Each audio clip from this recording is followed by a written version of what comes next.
What music they make.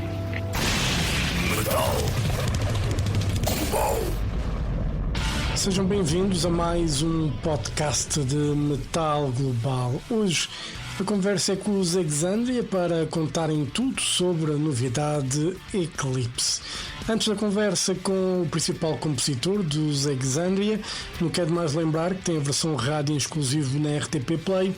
É passar por lá e procurar por Metal Global. Ora bem, os alemães Xandria lançaram recentemente o seu novo álbum de estúdio intitulado Eclipse. Para assinalar a chegada do disco, a banda de metal sinfónico revelou o single que dá título ao trabalho, acompanhado por um vídeo oficial, e este tema podem ouvir no programa rádio, na versão rádio deste programa. Este novo tema coloca em evidência a versatilidade da vocalista Ambre Vorvahis, que navega entre o rock, o canto operático e os growls mais intensos. Com guitarras pesadas e arranjos orquestrais dramáticos, Eclipse antecipa mais um capítulo na carreira de mais de 3 décadas dos veteranos germânicos. A conversa é com o principal compositor da banda, Marco Heubaum, para contar tudo sobre a novidade Eclipse. Xandria no Metal Global. Hi. Hello Marco, how are you? Hi. Fine, thank you. You can hear me? I can hear you and I can see you. Okay, great. Everything okay? Thanks. Yeah, thank you. Thanks a lot. And you? You're working on more music? Always. Yeah, in fact, I actually really already have new song ideas because the last weeks have been very exciting and inspiring already. We are all in a very good mood in the band. We are very proud of the album we just made, and we played a few shows already. We are shooting videos together, and we have a lot of fun. And this is very inspiring. So actually, yes, I had a few new ideas already. Very good. And, let's talk about Eclipse, the new record. So when did you don't stop writing music and, in getting new ideas. When you start working on the songs for Eclipse? The first song idea, the Shannon's Home, I already had a few weeks after the One Are Still Awaiting album was released. But I was not sitting down like, okay, now I got to start writing songs for the new album. I'm just always having ideas every now and then. It depends a little bit if I'm inspired or not, if I'm in a certain mood. Mostly it's when I'm outside my studio. When I'm traveling, that's very, very, very inspiring. So at some point I'm just collecting these ideas that I been having on the way and see which of these ideas are good to put on an album together, and some others, like a few weeks later after I recorded those ideas on my phone, just doing la la la. That is, I think a lot of musicians do that nowadays. I even just yesterday saw an interview of with Mick Jagger about the Rolling Stones album that they are about to release, and he was saying the same thing. He's just, when he's having a song idea, he's taking his phone and just singing it, and that's really funny, because he's from a band that started in the 60s, and he's working the same way as I do. It was so surprising for me to see this happening in the same way, but it's just great. Like the things that unite musicians, even if you don't know about that. And a few weeks later, you can also sometimes think, maybe that idea seemed good in the moment, but maybe it's not that great. But there's luckily always enough good ideas to follow up. Was there an idea that you had, that you took note of, but that you thought, this is actually really good, I'm just going to try to work on it right away? Does that happen when you have those ideas? You mean that I sit in my studio and right away work on it? Yeah, I mean, if you have an idea, all of a sudden you get this melody in your head and you put it on the phone, but then you realize, okay, this is good. I probably need to work right away. Does that happen sometimes? Yeah, that happens sometimes because there's sometimes ideas that you have a certain feeling coming with it that you know you might lose and that you might not remember later, and that you cannot really put in words or in a melody you can hum on your phone. And then it's really important that to not lose that feeling that comes with it, to right away work at least a little bit on it. I rarely sit down and make a demo of a whole song from the start to the end, because there's a lot of work that goes into that, and it takes quite a while. But yeah, for a part, sometimes it's really necessary. But most of the time, I'm traveling. I'm somewhere, and I cannot just jump into my studio and start working on it. But it works pretty well most of the time. I can memorize pretty well what I wanted to do with an idea. Yeah. I can imagine a musician being in a restaurant, a crowded restaurant. All of a sudden you have an idea, you start. Yeah, it can get very awkward, and it's a story of my life that I'm often in situations where it gets really awkward if I'm trying to get out of it at that moment. And if I tell people, hey, I got to record a song idea, they would be like, what? Why? And but yeah, I just sometimes know, okay, if I forget that, I lose something really precious here. So I try to sneak my way out of it. If it's people who would not really understand, or I try to get to a calmer place, like if I'm in a restaurant, I go out on the terrace or something. It really happens. It's definitely happened a lot already.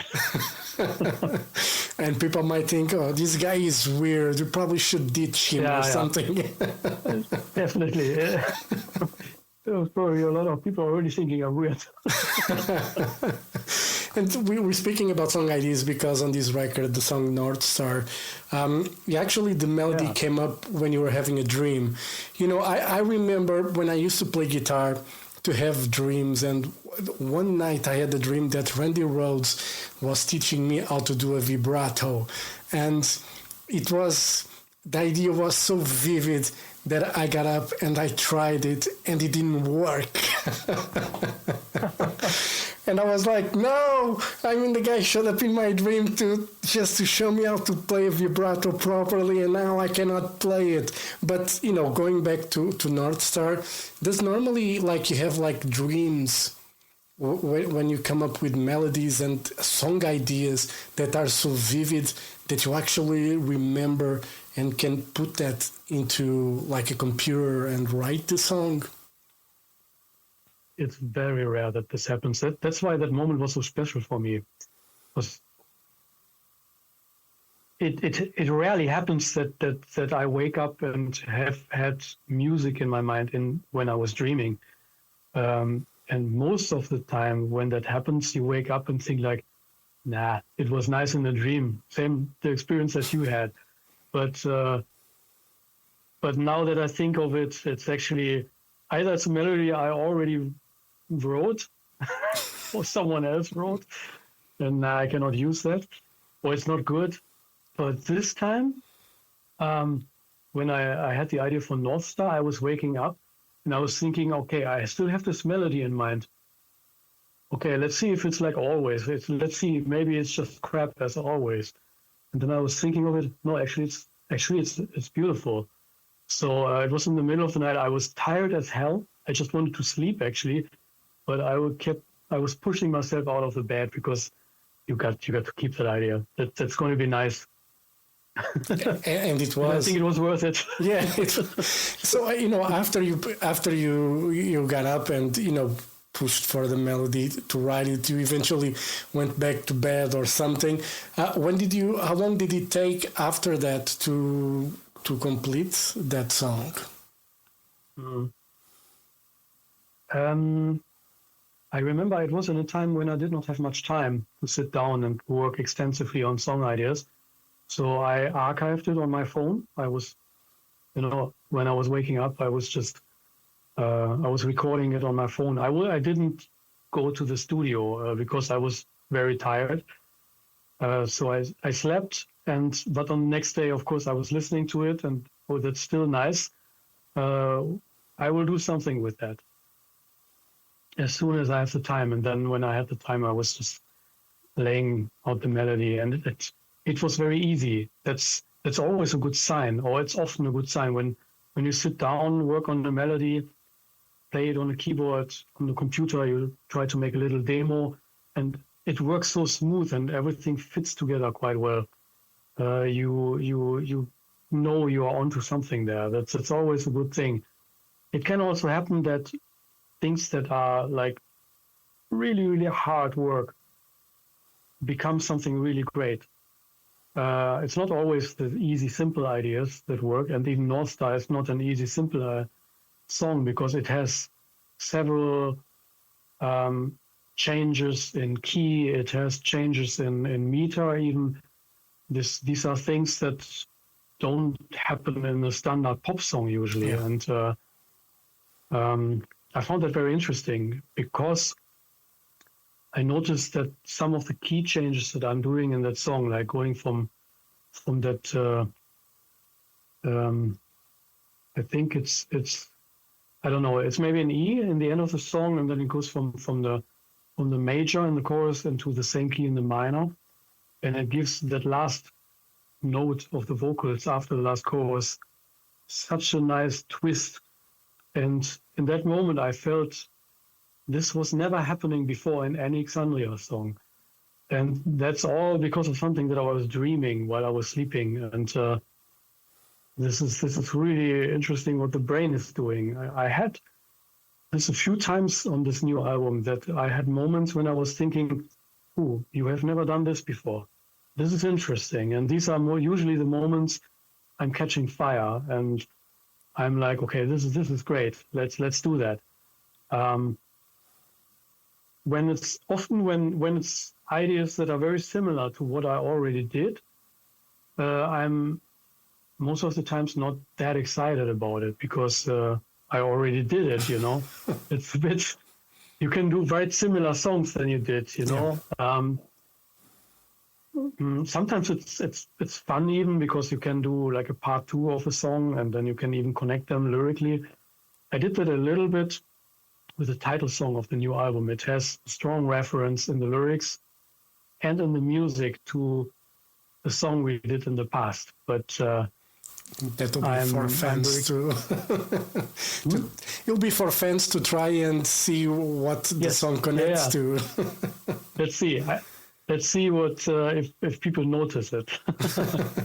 But it's always nice to have that, even though talking about fans, and normally fans don't like change or when a band changes much, and they prefer when a band like Xandria, they know what to expect, and don't like, and they won't like if you try to change much. But for a musician like yourself, it's necessary to do those changes in order to evolve, and fans tend not to understand that. How you as a musician, when you know you need to change and do things a bit differently, but fans are like, why are they changing? Why is this happening? Is it a bit heartbreaking for you as an artist when you hear that? Well, let's say you really need to learn to take things easy. That's really something. If you're listening too much to what everyone is saying, you go crazy. Yeah. Because it's not just some people saying that very thing. It's that a lot of people say a lot of different things. You can never please them all, as as the saying goes. And there will be always people who don't like what you're doing. If you do the very same on the next album, there might be also some people coming in your YouTube comments we heard that before. They do the very same. Are they just copying themselves now? And if you change, they say like, nah, I don't like what they do now. Even if you would follow what other bands those people like, they like bands that do the very same thing you are doing in that song that they don't like now from you. So it's like, when I do it, it's forbidden. But I'm just joking because I understand all of that. I'm a fan myself of a lot of bands. And I also, especially back in the 90s when bands were really exploring a lot, while nowadays, I hate to say it, but it's like that. A lot of bands are very static. They just repeat a lot what they did, especially the bands that have become famous in the last 10, 15 years, those new bigger bands, they pretty much follow a certain path, which is great for the fans, but I don't find that super exciting, let's say. Yeah. And in the 90s, I was following bands like Paradise Lost, Tiamat, The Gathering. These were my heroes, so to say, the ones who inspired me to make music. They sounded different on each single album they released. And I remember myself that sometimes I really loved that. Like when Wild Honey came out, I was like, oh, having this album, I would have never wanted Cloud Part 2. Yeah. It's great to have Wild Honey. Yeah. But there were also sometimes albums of these bands when I said, I wish there would be a, I don't know, Draconian Times Part 2, but there is not. Yeah. I think their recent album has quite a bit of that again, so I was happy. Yeah. It's not like I only love that. I loved 1 second, actually. So, but it's sometimes you have to get used to it first, and I understand that. So what I want to say is I understand bands who are a bit like, okay, this is different. This is not exactly what I hoped for. So I just hope that these fans just give it a few more listens and see if they can still appreciate it as something that the musician just came up by his or her heart, because this is really, we are Xandria, we are do what we do, our songs, they come from our heart. So you will never get something that is just put out there for commercial reasons or for strategic planning or anything. So you can always be sure this is what we really mean, this is what we want to do. And that is something that can be maybe taken as a basis for appreciating it. If you listen to it a few times and then you see, hey, there's maybe a reason why they did that. Yeah. Yeah, because I mean, if you wanted to go for the money or something, you probably would do some pop music instead of, heavy metal. Maybe. That's hard to say because there's of course there's a lot of commercial pop music, but there's also a lot of good pop music. Like it's just called pop because it has a certain kind of sound. Yeah. But there's some really, really sophisticated, thought through and well written and coming from the hard pop with good lyrics, deep lyrics. And there's some pop songs that have much deeper lyrics than some power metal song, Yeah. So I'm really not. I think it's especially nowadays when you see there's a lot of bands and metal. There's a lot of metal that is, let's say, the main goal is entertaining. Yeah. The same as pop does. Yeah. It just has hard guitars, heavy guitars, but there's not so much rebellious background anymore or being different there always needs to be a reason why you are proud of a certain genre and saying, okay, this is actually, I'm proud of being part of this genre because we do this. But I think you always need to question this because often genres tend to be like that in the beginning when they are rebellious and they try out new things. But then when it becomes routine, when the music business is catching up to it and it all becomes very commercial, it's a big danger of this all going away. Yeah. So yeah, I won't name, but I could name a couple of more power metal bands that they write 3-4 minute songs, and because they kind of found the secret to make those songs successful on streaming platforms. And, you know, their live shows are amazing, you know, great. But yeah, I can understand sometimes like the lyrics, the content is not there. It's very short. It's like really like a Wikipedia paragraph about something. And and there is not much depth into it. But you know, there's nothing wrong about it. You know, it's a formula. It works for them. Exactly. I mean, and entertainment is cool. You know, it's nice to have something to get away from your all-day life for some time on a show or whatever. I mean, we all after a few beers would maybe party to some 70s disco song, you know, that is absolutely meaningless. Yeah. And super simple. Yeah. Just some disco beat and we party to it because just for the fun, you know, there needs to be some fun in life too. It's just a little bit sad if it gets to the disadvantage of bands who are doing things really with their heart, you know, if in the genre you get to the point where bands who are really in it for the creativity, for their heart, are getting pushed away, you know, they don't get booked to festivals, they don't sell, you know, it's not like that in metal really, you know, there's so many great bands, you know, that you know that it is really art what they are doing and they're doing well. And that's great to see. Metal is just a big world. Yeah. There's a lot of things happening. That's great still. Yeah. And, you know, you were talking about lyrics and stuff. On this record, you guys go, you know, touches a lot.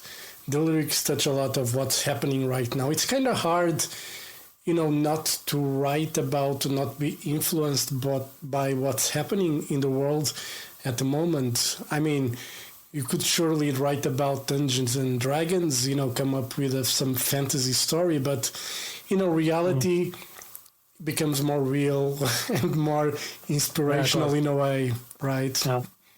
I was even making it a topic of one of the songs on the new album, because I mean, I love fantasy movies. I love Star Wars, Indiana Jones, you know, these stories that take us away. But many of them have also something in their core that is real and that also tells us something about the real world. It tells us about respect for other people, empathy for other people, not to give in to. You mean Yoda is telling that to the people, you know? Yeah. So careful you be not to be seduced by the dark side, you know, because it's easier, quicker, and more seductive, you know. Yeah. I'm not quoting it completely right, but it's the idea of it, and this is something that you see is totally valid in the real world, like the Emperor, Chancellor Palpatine in the Star Wars prequels. The way he is spreading diversion and hate and fear in the Republic, it's a democracy. Yeah. Just to throw it all over and become an emperor, it feels very, very familiar nowadays with how people are getting divided and how people are getting grabbed by this low instincts that we all carry in us, you know. Yeah. If we feel something is not right in our life, we are angry about something, it's so easy to grab that and to turn it onto something, you know. So you can divide people, you can spread hate, and then gain power by using that hate to I don't know, make them go and vote for you, even though you just want to exploit them and you don't really care for them, you know. I know. It happens a lot. It happens a lot. And I mentioned Star Wars also because that's exactly what I was putting in one of our songs. It's so weird to me how people can watch these movies and see exactly what's happening in our world right now, and not see that. And I don't know if there's people who voted for Donald Trump watch the Star Wars movies and not see the parallels there. You know, it's so weird to me. Yeah. And so I made a song about that. And it's on it's the last song. It's called Lore, you know, because lore is, you know, like legends, stories, traditions coming from ancient times, like fantasy stories, legends, but they always have that wisdom in them, you know, that you should learn from. Yeah, I remember my grandparents, you know, telling, you know, those tales in a way, and that's kind of a lost art in this day and age. You don't tell kids those ancient stories, those myths, or real, we don't know. You know, that was the magic of it. We didn't know if they were real or not. And those stories are gone. You know, people are not talking about them anymore. And that was the magic, you know, like the Banshee and, you know, whatever, you know, lady and stuff that appeared, you know, it's gone. That stories that captivating our imagination when we were kids, they're gone. Yeah, they're maybe written down somewhere, but we need to actively find it. And that's not really something that people do anymore nowadays. But the core of those stories, or the sources, those stories are also the sources of more modern stories like Star Wars, for example, or Lord of the Rings. They carry this still. Yeah. They got it from somewhere, and that lives on, and people can still find it in those. And maybe if you get interested in where that comes from, you can do some research, and then you find the older stories, which is very exciting, of course. Yeah, but people don't read thise days. That's another issue. You know, that's another issue, that people watch TV, and I still have the Lord of the Rings books, and I used to read them when I was younger. More recently, with the Game of Thrones, I read the books. And I enjoyed the books more. The TV series were great in a certain way, because they paint the picture right away in front of you. But the books, they make you and force you to imagine things. It's like music. When you listen to music, when you listen to a soundtrack of a movie, you kind of try to imagine what's happening, instead of just showing what's happening. Yeah. Tempting. It's really tempting, because movies and series, they are done so well nowadays. I mean, Game of Thrones is amazing what they did there. It's so tempting to just give into that instead of opening a book nowadays. I was reading a lot when I was younger, and I have to admit it's gotten a bit less, but it's also because I don't have that much time anymore, a lot, because I need to take care of a lot of things for the band, of course. We are often traveling, but there's always moments in between that I can open a book, but you really need to find some peace for it. It's essential not to have any noise. I don't like reading. I remember when I was younger, I would go to my grandmother's house for holidays. My parents would leave me there for a month. And, my grandmother would be knitting in a corner in her chair, and I would just be sitting, with a comic book or something and reading stuff. We had 2 channels back then, and they were crap, talking many, many years ago, obviously. But, I don't know, I miss those days when there was just, family time and just very relaxing. Nowadays, it's a lot of noise. Cars, people, mobile phones, TVs, whatever. I know what you mean. I also have those memories. And, Marco, just wrap it up. With the album, you guys are going to do a tour September, October. You guys are also playing Campfest in the Netherlands in one of the days. I'm going to be there, by the way, for That's cool. Nice. For those two shows. It's a great lineup. I love Camelot, and seeing you guys, it's going to be great. You guys played Portugal a couple of years ago, 2-3 years ago. But I remember the first time I saw you guys here was with Epica and Stream of Passion, 2012, something like that. So I remember it was maybe in Porto. You played Porto, and before that you played Lisbon on the other side of the sea. On the other, we call it the south margin. I remember those two shows.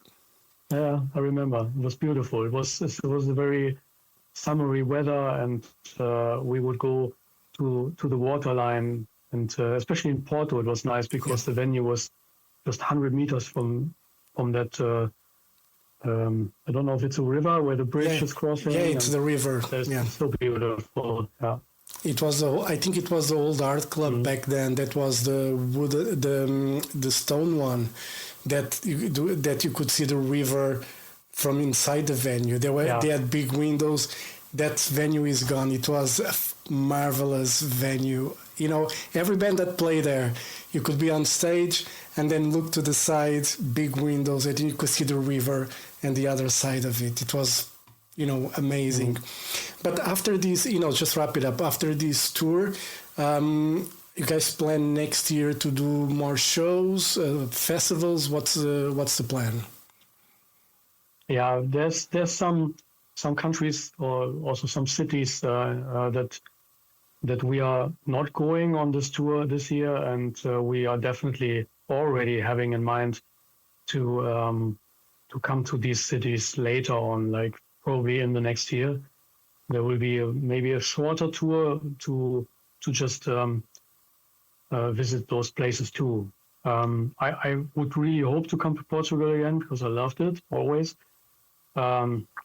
There's a few more, like Netherlands, because now we've played the Campfest, and we were asked to keep it an exclusive show for the country, so we will not play other Netherlands places on the tour, but we will probably do that in next year with some other cities. So yeah, I hope for the best. Cool. Very good, Marco. Thank you very much for your time. All the best for Xandria. Great record, Eclipse.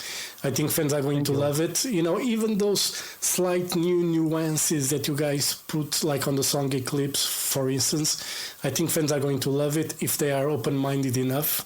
There's no big change, you guys didn't go hip-hop or anything like that, so they're safe to listen to it. I think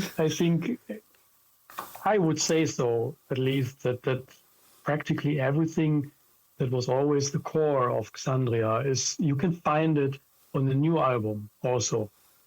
In some songs a bit more, in some songs a bit less, where we try a bit more new stuff, but it's all there, Yeah. We just play around with it a bit more, make it exciting, make it interesting. Yeah. We just love to do that. Yeah. Cool. We hope new people out there like it. Yeah, I'm sure they will. Marco, thank you very much for your time. All the best for Xandria, and hopefully we'll see you guys back in Portugal next year. All right? All right. Thank you for your support. Thank you very much. Have a great day and see you soon. All right? Thank you. Bye-bye. Bye-bye. Bye.